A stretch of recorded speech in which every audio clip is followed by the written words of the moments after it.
નમસ્કાર વાલી મિત્રો, આજે આપણે લીસી અને ખરબચડી વસ્તુનો પરિચય કરવાનો છે. ચાલો આપણે જોઈએ. આ થાળીની અંદર કેટલીક લીસી અને કેટલીક લીસી અને ખરબચડી વસ્તુઓ મૂકેલી છે. ચાલો આપણે તેનો પરિચય કરીએ. અહીંયા બે જાતના રૂમાલ પડ્યા છે. એક રૂમાલ લીસો છે અને બીજો રૂમાલ ખરબચડો છે. આ કેવી રીતે ખબર પડે? તો જ્યારે આપણે એની પર આમ ઘસીએ હાથ ત્યારે અનુભવ થાય છે કે આ વસ્તુ ખરબચડી છે, અને આ બીજા રૂમાલ ઉપર જ્યારે હાથ લગાવીએ તો આપણને અનુભવ થાય છે કે આ વસ્તુ લીસી છે. ત્યારબાદ અહીંયા બે જાતના છીપલા પડ્યા છે. એક છીપલું લીસું છે અને બીજું ખરબચડું છે. એ આપણને સ્પર્શ દ્વારા ખબર પડી જાય છે. બાળકને આપણે કોઈ પણ વસ્તુનો જ્યારે પરિચય કરાવીએ ત્યારે એના હાથમાં એ વસ્તુ આપીએ તો એને ખબર પડે કે આ લીસું છે કે ખરબચડું.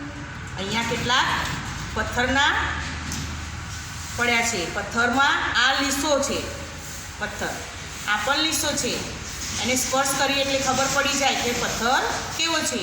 પણ જુઓ, આ પથ્થર ખરબચડો છે, ચારે બાજુથી ખરબચડો છે. એને સ્પર્શ કરવાથી અનુભવ થાય છે. અહીંયા બે શંખ છે.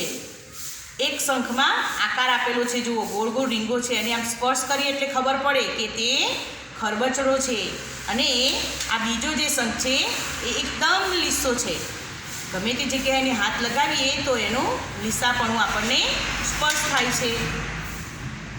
ત્યારબાદ આ બે મોતી છે.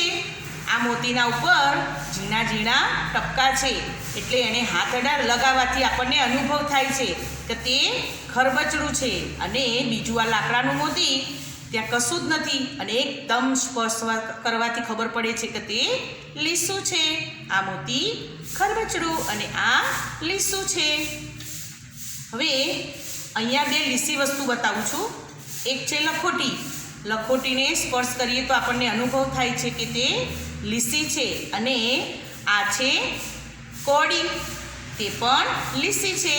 એ સ્પર્શ કરવાથી આપણને અનુભવ થાય છે.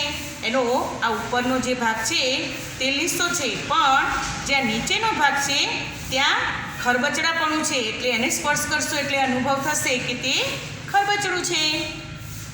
આવી આપણા ઘરની અંદર ઘણી બધી વસ્તુઓ હશે કે જે લીસી હોય, ખરબચડી હોય. તો આપણે બાળકને આવી ઘરની વપરાશમાં આવતી બધી વસ્તુઓનો સ્પર્શ કરાવીને અનુભવ કરાવી શકીએ, અને એને એનાથી માનસિક વિકાસ અને બૌદ્ધિક વિકાસ થાય છે. એને ખબર પડે છે કે કઈ વસ્તુ લીસી છે અને કઈ વસ્તુ ખરબચડી છે. તો તમે ઘરે આવી રીતે બાળકની પાસે ક્રિયાકલાપ કરાવી જુઓ. નમસ્કાર.